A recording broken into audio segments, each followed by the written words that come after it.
আমার ভাইয়ের রক্তে রাঙানো ২১শে ফেব্রুয়ারি আমি কি ভুলিতে পারি।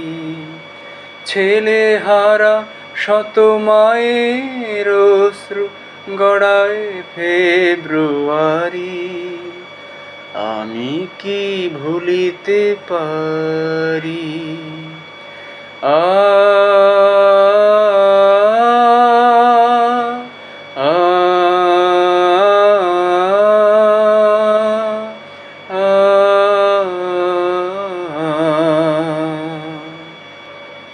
৫২-এর ভাষা আন্দোলনে সকল শহীদের প্রতি শ্রদ্ধা।